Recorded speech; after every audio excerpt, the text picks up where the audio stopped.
Assalamualaikum warahmatullahi wabarakatuh. Perkenalkan, nama saya Dini Andriani dari kelas 12 IPA 3. Di sini saya akan menjelaskan tentang Sunan Gresik. Sunan Gresik merupakan salah satu wali songo dari 9 wali penyebar agama Islam di Pulau Jawa yang pertama. Nama asli Sunan Gresik adalah Maulana Malik Ibrahim atau Makdum Ibrahim As-Samarqandi. Beliau lahir di Samarkand, Asia Tengah pada abad ke-14. Sunan Gresik atau Maulana Malik Ibrahim dikenal juga sebagai Maulana Maghribi, bahkan sebagian rakyat menyebutnya kakek bantal. Maulana Malik Ibrahim atau Sunan Gresik adalah anak dari Barakat Jainul Alam yang merupakan ulama besar dari Maghrib. Bahkan Sunan Gresik mempunyai silsilah yang dekat dengan Rasulullah. Beliau merupakan keturunan Arab yang menempuh perjalanan ke Nusantara untuk menyebarkan agama Islam, untuk merangkul masyarakat Jawa yang tersisihkan dari kekuasaan Majapahit. Sunan Gresik pernah bermukim di Champa, sekarang Kamboja, selama 13 tahun sejak tahun 1379. Ia bahkan menikahi putri raja dan memberinya 2 putra, yaitu Raden Rahmat dikenal sebagai Sunan Ampel dan Syahid Ali Murtada alias Raden Santri. Setelah merasa cukup menjalankan misi dakwahnya pada tahun 1392, Sunan Gresik berhijrah ke Pulau Jawa dan tiba tepatnya di Desa Sembalo, Kecamatan Manyar, Kabupaten Gresik. Kemudian menetap dan berdakwah ke masyarakat. Metode dakwah yang dilakukan Sunan Gresik adalah memakai pendekatan budaya, di mana mengajarkan masyarakat bercocok tanam dan bertani. Sunan Gresik mengandalkan jaringan perdagangan untuk memperkaya petani. Berlahan-lahan masyarakat tertarik untuk belajar agama Islam. Bahkan Sunan Gresik juga mendirikan pondok pesantren dan masjid sebagai tempat untuk mengajarkan agama Islam bagi masyarakat. Pondok pesantren dibangun di daerah Leran, Gresik. Kemudian Sunan Gresik wafat pada tahun 1419 dan dimakamkan di Gresik, Jawa Timur. Sekian penjelasan dari saya. Wassalamualaikum warahmatullahi wabarakatuh. Assalamualaikum warahmatullahi wabarakatuh. Nama saya Fadli Rizky dari kelas 12 IPA 3 akan melaksanakan tugas SKI mempresentasikan Sunan Ampel. Sunan Ampel menurut Babat Tanah Jawi dan silsilah Sunan Kudus, Sunan Ampel di masa kecilnya dikenal dengan nama Raden Rahmat. Beliau merupakan putra tertua Maulana Malik Ibrahim yang lahir di Champa pada tahun 1401 Masehi dan diperkirakan wafat pada tahun 1481 Masehi di Demak, yang kemudian dimakamkan di sebelah barat Masjid Ampel, Surabaya. Nama Ampel sendiri diidentikan dengan nama tempat di mana ia lama bermukim, di daerah Ampel atau Ampel Denta, wilayah yang kini menjadi bagian dari Surabaya, yaitu Kecamatan Wonokromo. Beberapa versi menyatakan bahwa Sunan Ampel masuk ke Pulau Jawa pada tahun 1443 Masehi bersama Sayyid Ali Murtada, sang adik. Tahun 1440 sebelum ke Jawa, mereka singgah dahulu di Palembang. Setelah 3 tahun di Palembang, kemudian ia berlabuh ke daerah Gresik. Dilanjutkan pergi ke Majapahit menemui bibinya, seorang putri dari Champa bernama Darawati, yang dipersunting salah seorang raja Majapahit beragama Hindu bergelar Prabu Sri Kertawijaya. Sunan Ampel menikah dengan putri seorang adipati di Tuban, yaitu Dewi Chandrawati. Dari perkawinannya itu, ia dikaruniai beberapa putra dan putri. Di antaranya yang menjadi penerusnya adalah Sunan Bonang dan Sunan Derajat. Di Ampel, Denta yang berawa-rawa, daerah yang dihadiahkan Raja Majapahit, ia membangun dan mengembangkan pondok pesantren. Mula-mula, ia merangkul masyarakat sekitarnya. Pada pertengahan abad ke-15, pesantren tersebut menjadi sentra pendidikan yang sangat berpengaruh di wilayah Nusantara, bahkan di mancanegara. Di antara para santrinya adalah Sunan Giri dan Raden Patah. Para santri tersebut kemudian disebarnya untuk berdakwah ke berbagai pelosok Jawa dan Madura. Sunan Ampel menganut fikih mazhab Syafi'i, namun kepada para santrinya ia hanya memberikan pengajaran sederhana yang menekankan pada penanaman akidah dan ibadah. Dialah yang mengenalkan istilah moh lima atau moh main, moh ngombe, moh maling, moh madat, moh madon, yakni seruan untuk tidak berjudi, tidak minum minuman keras, tidak mencuri, tidak menggunakan narkotika, dan tidak berzina. Terima kasih.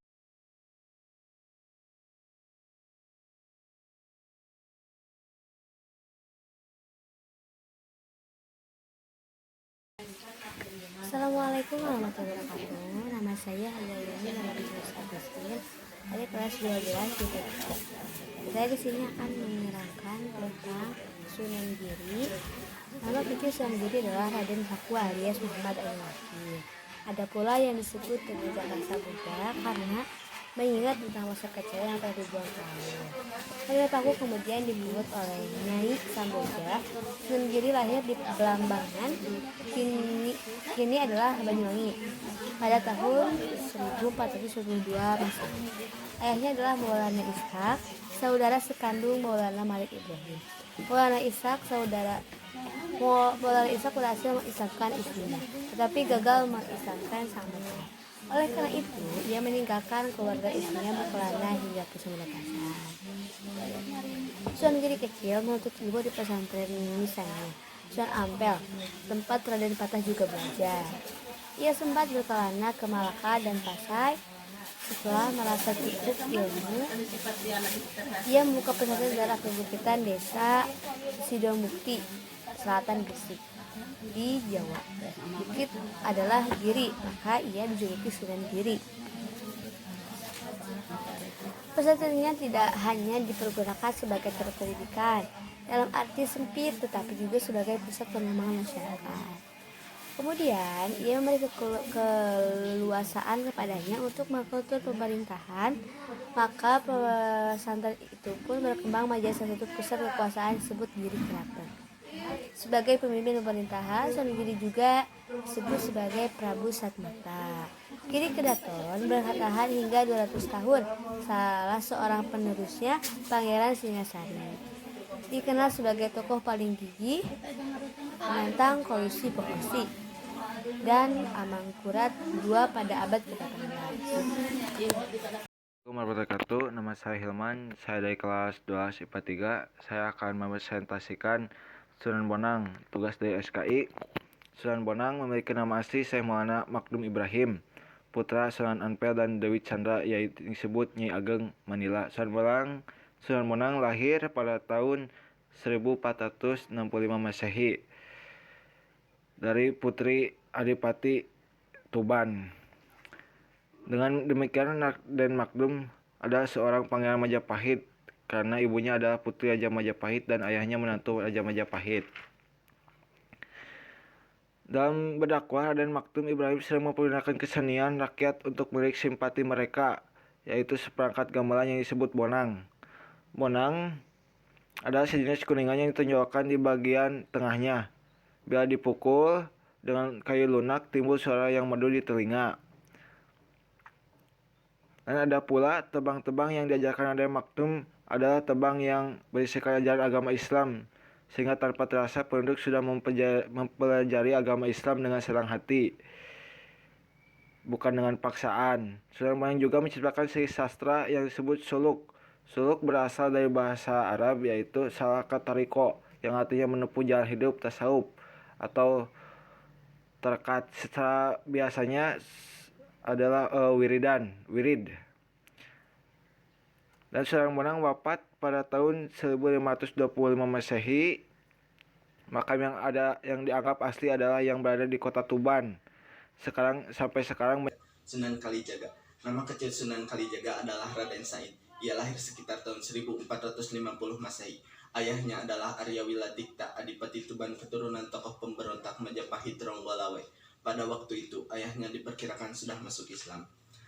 Nama Sunan Kalijaga paling banyak disebut masyarakat Jawa. Dia juga memiliki nama panggilan lain seperti Lokajaya, Syekh Malaya, Pangeran Tuban, dan Raden Abdurrahman. Adapun di kalangan masyarakat Jawa, nama Sunan Kalijaga dikaitkan dengan kesukaan Walini untuk berendam di sungai atau kali atau jaga kali. Masa hidup Sunan Kalijaga diperkirakan mencapai lebih dari 100 tahun. Sunan Kalijaga ikut pula merancang pembangunan Masjid Agung Cirebon dan Masjid Agung Demak. Tiang tatal atau pecahan kayu yang merupakan salah satu tiang utama masjid adalah kreasi Sunan Kalijaga. Sunan Kalijaga menggunakan kesenian dan kebudayaan sebagai sarana dakwah. Ia menggunakan seni ukir, wayang, gamelan, serta seni suara atau suluk sebagai sarana dakwah. Ia menciptakan baju adat, perayaan sekaten, gerebek mulut, layang kalimasada, dan lakon wayang Petruk Jadi Raja. Landscape pusat kota berupa keraton, alun-alun dengan 2 beringin, serta masjid diyakini sebagai karya Sunan Kalijaga. Sebagian besar adipati di Jawa memeluk Islam melalui Sunan Kalijaga, di antaranya Adipati Panbenaran, Kartasura, Kebumen, Banyumas, serta Pajang yang sekarang jadi kota gede Yogyakarta. Sunan Kalijaga dimakamkan di Kadilangu di selatan Demak.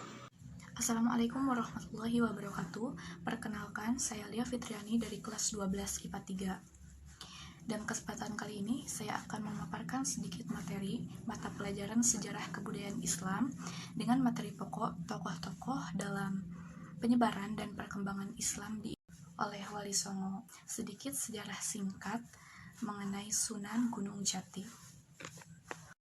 Sunan Gunung Jati atau Syarif Hidayatullah diperkirakan lahir tahun 1448 Masehi. Ibunya bernama Nyai Rara Santang yang merupakan putri dari Raja Pajajaran, yaitu Raden Manararasa. Sedangkan ayahnya adalah Sultan Syarif Maulana Huda yang merupakan pembesar Mesir keturunan Bani Hashim dari Palestina. Syarif Hidayatullah sudah mendalami ilmu agama sejak berusia 14 tahun dari para ulama Mesir. Ia sempat berkelana ke berbagai negara. Dalam usianya yang masih sangat muda, beliau sudah mempunyai banyak ilmu, dan ketika beliau pulang ke tanah leluhurnya, yaitu tanah Jawa, tidak merasa kesulitan dalam melakukan dakwah Islam. Menyusul berdirinya kerajaan Demak Bintoro, dan atas restu para ulama lain, ia mendirikan Kesultanan Cirebon, atau yang dikenal juga dengan sebutan Kesultanan Pakuwati. Dengan demikian, Sunan Gunung Jati menjadi satu-satunya wali songo yang memimpin pemerintahan.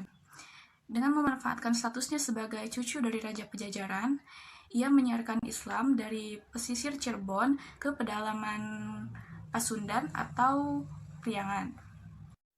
Dalam berdakwah, ia menganut kecenderungan Timur Tengah yang lugas, namun ia tetap melakukan pendekatan kepada rakyat dengan membangun infrastruktur berupa jalan-jalan yang menghubungkan antar wilayah. Bersama putranya, Maulana Hasanuddin, Sunan Gunung Jati melakukan ekspedisi ke Banten. Penguasa setempat, Pucuk Umum, menyerahkan secara sukarela penguasaan wilayah tersebut yang kemudian menjadi cikal bakal Kesultanan Banten. Pada usia 89 tahun, Sunan Gunung Jati mundur dari jabatannya hanya untuk menekuni dakwah. Kekuasaannya diserahkan kepada Pangeran Pasarean. Sunan Gunung Jati wafat pada tahun 1568 Masehi. Beliau wafat dalam usia 120 tahun di Cirebon, dahulu bernama Cirebon. Beliau dimakamkan di daerah Gunung Sembung, Gunung Jati, Cirebon, sekitar 15 km dari kota Cirebon dari arah barat. Cukup sekian paparan materi dari saya. Mohon maaf apabila terdapat kesalahan. Terima kasih atas perhatiannya. Wassalamualaikum warahmatullahi wabarakatuh. Assalamualaikum warahmatullahi wabarakatuh. Perkenalkan, nama saya Neni Sri Sumarli dari kelas 12 IPA 3. Di sini saya akan mempresentasikan tentang Sunan Derajat.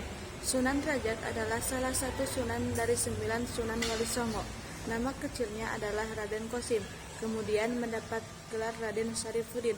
Sunan Derajat diperkirakan lahir pada tahun 1470 Masehi.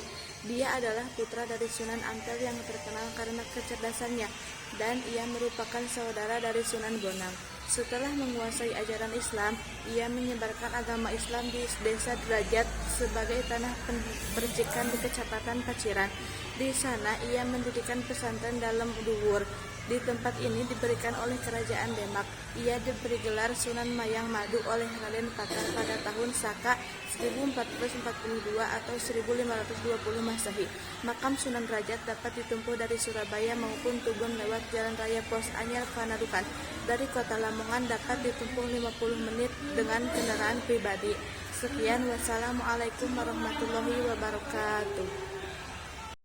Assalamualaikum warahmatullahi wabarakatuh. Nama saya Zikri Meldi Aryansyah dari kelas 12 IPA 3 akan mempresentasikan tentang Sunan Kudus. Sunan Kudus. Nama kecil Sunan Kudus adalah Jafar As-Sadiq. Ia merupakan putra dari pasangan Sunan Ngudung dan Syarifah, adik Sunan Bonang, anak Nyai Ageng Maloka. Disebutkan bahwa Sunan Ngudung merupakan salah seorang anak sultan dari Mesir yang berkelana hingga ke Jawa. Di Kesultanan Demak, ia pun ditunjuk menjadi panglima perang. Beliau ikut bertempur saat Kesultanan Demak di bawah kepemimpinan Sultan Prawata melawan Adipati Jipang Arya Penangsang. Sunan Kudus banyak berguru kepada Sunan Kalijaga. Kemudian ia pun berkelana ke daerah tandus di Jawa Tengah seperti Sragen, Simo, dan Gunung Kidul. Cara berdakwahnya, ia sangat bertoleransi kepada masyarakat setempat seperti Sunan Kalijaga. Dengan penyampaian dakwah yang sangat halus, dia pun ditunjuk oleh para wali untuk berdakwah ke daerah Kudus. Saat mendekati masyarakat Kudus, Sunan Kudus memanfaatkan simbol-simbol Hindu-Buddha untuk memancing masyarakat Kudus mendengarkan tablignya, dan ia pun sengaja menambatkan sapinya yang diberi nama Kobo Gumarang di halaman masjid. Orang-orang Hindu yang mengagungkan sapi pun sangat bersimpati, apalagi setelah mendengarkan penjelasan Sunan Kudus tentang surat Al-Baqarah yang berarti sapi betina.